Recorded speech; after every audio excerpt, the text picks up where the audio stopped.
Over late last night, almost 48 hours to the minute after the touchception on the Monday nighter in Seattle that cost the Packers a victory, we have resolution of the referees being locked out. Skip, did anything good come out of this? Yes, it did.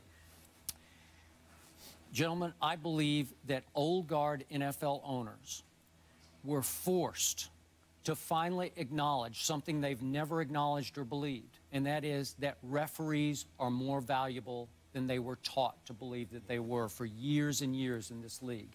That finally they came to the conclusion that they're not just 6 of one, half dozen of the other, that the junior college referee cannot make the call that the trained, long-time, experienced NFL referees that we do criticize on a Monday basis, that we have in the past on this show for sure, but that they are many cuts above the junior college referee.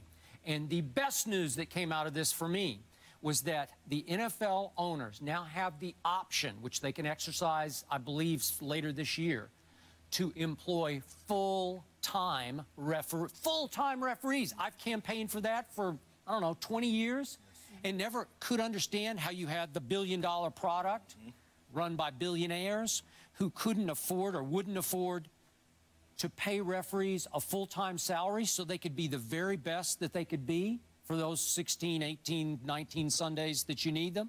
So I think all that down the line will pay huge dividends for the quality of the product we see on the field. Yeah, my take is it's all against the owners. The fans, the people out there, they should realize right now how selfish these owners are. For those owners to jeopardize the safety of this game, something they've been harping on, for them to jeopardize individuals in this game, for them to jeopardize a product that they took 90-some-odd years to build, for them to jeopardize that, to me, they're just selfish. They're selfish. This thing should have never gotten to the point where it gotten to. They wouldn't even be dealing with their touchception, whatever you call it, if they would have took care of business when they had the opportunity to do that. To me, these owners, they hold on to everything they can. Now, be it, I don't think a lot of people know there's an NFL and there's an NFL properties. Players and all that, they share out of the NFL, but they make $2 to $3 billion over here in properties that the players or no one shares in. The owners split this.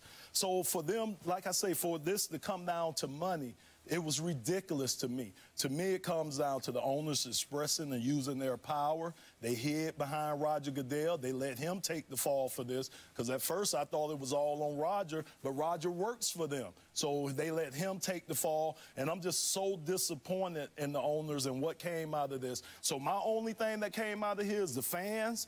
They should know that these 32 owners are very selfish owners. Selfish or greedy? Both. You can put both of them in there, Skip, and they're looking out for themselves. I don't even think they cared about the entity, the NFL, the product that they put out there on the field. To me, it's all about the bottom dollar to them. You know, when you talk about something good coming out of it, I think that I go back to my original point. Skip, I don't disagree with anything that you said, neither one of you actually. But for me, the biggest thing is that the NFL has been knocked off its pedestal. I think that when, you know, there's a reason why there's an old adage out there that power corrupts and absolute power corrupts absolutely. When you have dominion over the sports world, as the NFL has, you start to smell yourself just a little bit. But it's only when you smell good. When you stink, it's rare that you smell yourself, and that's the problem. You understand what I'm saying? And you know, I'll tell you a little story, because I used to love, and I'm sure most folks out there used to love the Cosby Show when the Cosby Show was on. And I never forget when Vanessa, the character Vanessa's daughter, brought her fiance home. They send her to college. She come back with a fiance, not good grades, her fiance. And Cliff, who was Bill Cosby, is telling the whole story about, you know what, you know, he said, do you have a garden? He said, you love steak? He said, yeah, I love steak. He said, put some paprika and salt and all of this stuff. And he juiced it up. And the guy said, yeah. And Bill Cosby said, now let me give it to you on a garbage can. He says, not quite appealing, is it? He said, because that's how she brought you to us. You know what I'm saying? Like a steak on a garbage can. And that's what the NFL was giving us with these referees. You have this beautiful, beautiful product. And what you did was you gave it to the American people on a garbage can. What's more egregious about their actions as opposed to the example that I used from the Cosby Show is that this example, that's something that they did intentionally. Yep. It's one thing to do something because you're ignorant and oblivious to what's going on. It's another thing entirely to do it just because you think you could. You thought you could, rather. That's what the NFL did. And so as a result of that, they've fallen off their pedestal because what they've done is they've enlightened all of us that they're not above reproach, that they are a bit stained and sullied, that they are a bit vulnerable to some of the same things that the NBA, the NHL, Major League Baseball, etc., the kind of scrutiny that we have placed on them. If you really think about it, we've never done it to the NFL because the NFL is king. It's an event. Every week, we can't wait for it. We even allowed them to not just go from Sunday to Mondays. Now they give us games on Thursdays. Yeah. They opened the season on a Wednesday, albeit for the president to make a speech at the Democratic National Convention. They did all of these things because they could. Now, we get to look at them a little bit differently and say, it's time for you to be checked just like everybody else. That, to me, is the biggest thing that happened in all of this. Yeah, that was a good analogy. Yeah. Thank you. Now, I preferred good times myself.